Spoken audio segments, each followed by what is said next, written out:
So the first employee ownership conference is coming up in May in Newton. Tell us where the idea came from to have this one-day event.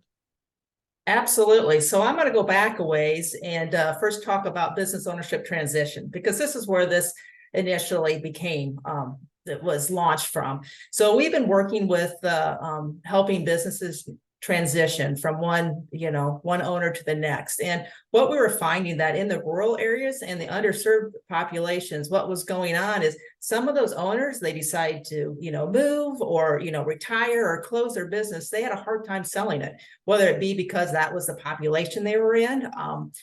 But they just couldn't get it sold. In fact, I believe the stat is about 80% of small businesses that are for sale don't sell. They end up having to liquidate. And that's hard. That's, owners have a lot of money invested into their business. That's their retirement, if you will.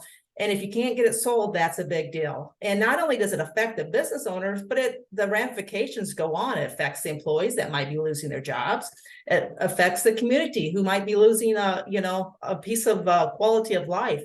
For example, what if it's the grocery store? What if it's where you get your hair cut at?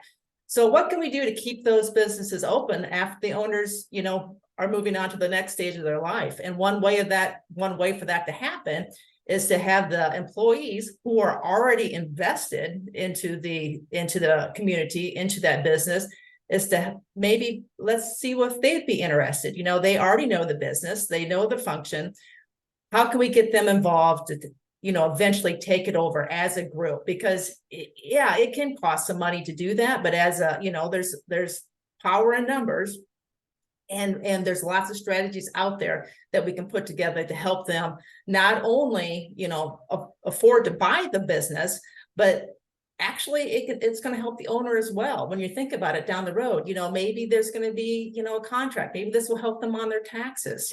There's lots of different benefits that can be brought into this. It is difficult, no doubt, for an employee, no matter how key the employee is, no matter how long tenured they are, to all of a sudden become the owner, the boss. And that's why sometimes having a collection of people, 3, 4, 5 people who take over, they bring different things to the table, might actually make it have a greater chance of success, as opposed to if any one of them or somebody from the outside just came in to buy out the current owners. Absolutely. We all can't be experts in everything. So that's the great part. And even if the existing employees feel like there might be a piece they're missing, let's say, let's say there's 5 of them and none of them are really strong with their finances. Well, guess what? You can hire that out. So that's okay. There's nothing wrong with that. But overall, the important part of that is once we get the employees involved, all of a sudden they're the owners.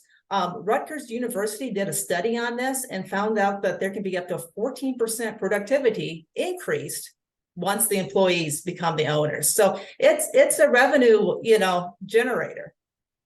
So the idea of how to help businesses transition, that is nothing new. That is something Advance Iowa has done for a long time in various forms. The concept of bringing everyone together at one site in Newton, how did that come about? What's the benefit of doing that?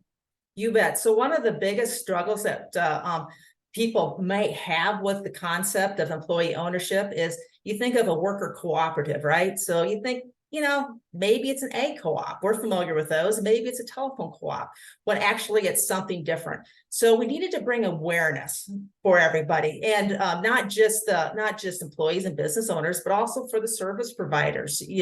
Let's let everybody know about that. So one thing that we thought that came to mind is to have a conference where everybody can come together and we can touch the basics. We can spread that awareness. We can give a basic education and basic knowledge. We'll have lots of experts there, so they can go to the different presentations, the different breakout sessions, but at the same time, they can come up and talk to us one-on-one. We can do individual consultations, after the fact too. We're here to help. Maybe it won't be from us, but we definitely can connect them to the right resource to make sure that they get the information that they need. So this is called an employee ownership conference. Who should attend?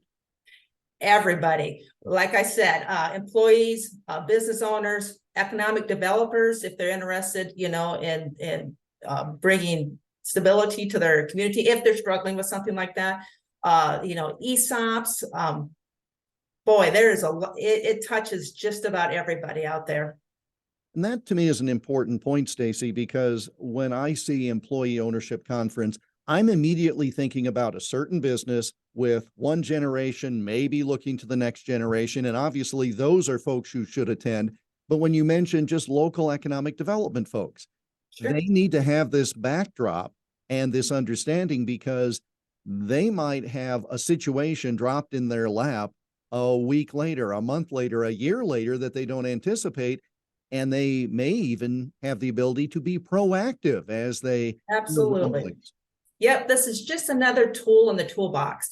Now, I'm not going to say that employee ownership is right for everybody in every situation, because it's not, but it is another viable option that might work, that might keep that business open in the community.